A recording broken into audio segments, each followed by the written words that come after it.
নমস্কার বন্ধুরা, শুভ সকাল। ঝিনুক ব্লগে সবাইকে স্বাগত জানাই।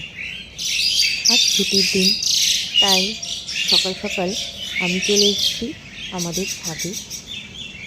এই ছাদে উঠলেই মনটা ভালো হয়ে যায়, কারণ বিভিন্ন ধরনের পাখির আনাগোনা এখানে। চড়ুই পাখি, বুলবুলি, টিয়া, কাঠঠোকরা, শালিক, আরও নানা রকমের পাখির সমাহার এখানে দেখতে পাওয়া যায়। পাখির পূজনে চারিদিক ভরে ওঠে। আজকে সকালটা বড়ই মিষ্টি, চারিদিক কুয়াশায় ঘেরা। তাই আমি বানিয়ে নিচ্ছি সকালে চায়ের জল আমি বসিয়ে দিয়েছি। যেহেতু শীতকাল, তাই এই সময়টা আমাদের গলা একটু ফুসফুস করে, হালকা কাশিও হয়।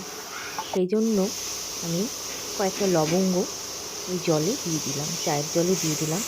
এই লবঙ্গ দিয়ে দেওয়া চা যদি আমরা পান করি, তাহলে আমাদের গলার যে ফুসফুসে ভাব সেটা দূর হয়ে যায়। এবার আমি চা পাতাটা দিয়ে দেবো। জলটা ভালোভাবে ফুটে ওঠার পর দিয়ে দিলাম। দেখতেই পাচ্ছেন, এরকম সকালবেলায় যদি 1 কাপ চা পাওয়া যায়, তাহলে সকালটা আরও ভালো হয়ে যায়, আরও জমে ওঠে, আরও মজাদার হয় ছুটির দিনে।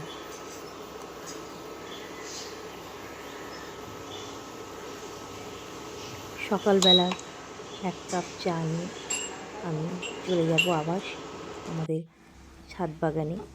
সেখানে ঘুরে ঘুরে দেখব এবং ছুটির দিনটি উপভোগ করব। চায়ের লিকারটাও খুব সুন্দর হয়েছে, দেখতে খুব ভালো লাগছে।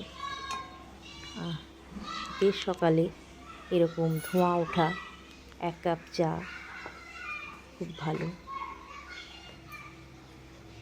চা আমরা যত খুশি খেতে পারি, সেটা যদি চিনি ছাড়া হোক। এই চা নিয়ে আমি চলে এসেছি আমাদের ছাদ বাগানে। এখন আমি চারিদিকটা দেখতে দেখতে এই চা খাবো এবং এই যে সকালের যে আমেজ, সেই আমেজটাকে আমি অনুভব করব। খুব ভালো লাগছে ঘুরে ঘুরে, চারিদিকে ঘুরে ঘুরে সকালবেলাটা উপভোগ করতে। তার সাথে বিভিন্ন আওয়াজ, বাচ্চাদের কোলাহল রয়েছে, এর মধ্যে পাখিদের পূজন রয়েছে। খুব ভালো লাগছে। আপনাদেরও কি এরকম সকাল ভালো লাগে? যদি ভালো লাগে, অবশ্যই কমেন্টে জানাবেন। আর আমার ব্লগটি কেমন লাগছে সেটিও আপনারা জানাবেন। ভালো লাগলে লাইক, কমেন্ট, শেয়ার করবেন। আর আমার পরবর্তী ব্লগের জন্য ব্লগটিকে সাবস্ক্রাইব করবেন। নমস্কার।